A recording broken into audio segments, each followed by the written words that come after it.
I talk about this all the time. I used to be deathly afraid. Like I would forget my name and like my armpits would drip sweat. Yes. This is way too much information. But seriously, or I would wish that I would get in a car accident if I was going somewhere. Like if I just get in a fender bender, then I have a really good excuse not to go.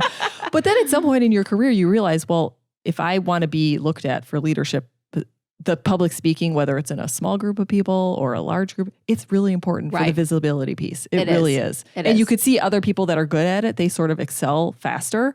So I'm like, well, shoot, I have to get good at this. Yeah, no, it's really true. And that's what. And fast. Right. And that was probably the biggest thing holding me back. I mean, I grew up a painfully shy child. Like, I couldn't even go to McDonald's and ask for ketchup at the counter. Yeah. I know, like that kind of thing.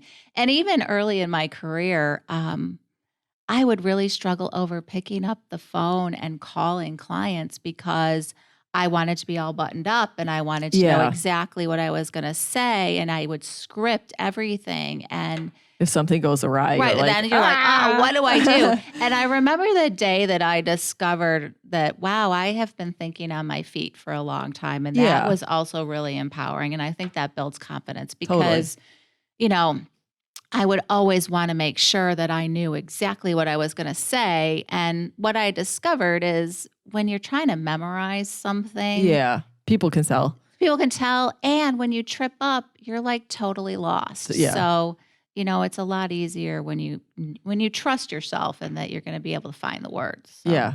That's why I think we're on similar journeys as far as that goes. Yeah. I think a lot of women are. Yeah. A lot of people. A lot of people. Yeah. I agree. Yeah. Yeah. It's not just a woman thing. Because I do get messages from men because I write about public speaking and I do get messages from them too saying, it's helped me. So absolutely. Right. Yeah. Yeah.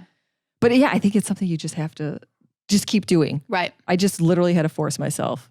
Although somebody asked me to be a keynote next week and I'm like, I don't know why I'm like hedging on it. You'd be a great keynote. Yeah. It's a topic I'm not that familiar. Yeah. I mean, I could do it, but anyway, I sort of hemmed and hawed and they probably got somebody else by this point, but so it solved itself. But I think that makes a big difference though. Because if you feel confident about what you're saying. It was the topic was a little outside my wheelhouse. So that's why. And I think storytelling is hugely helpful because if you're telling a story, you really know it. And so you don't have to worry about what exactly am I going to say.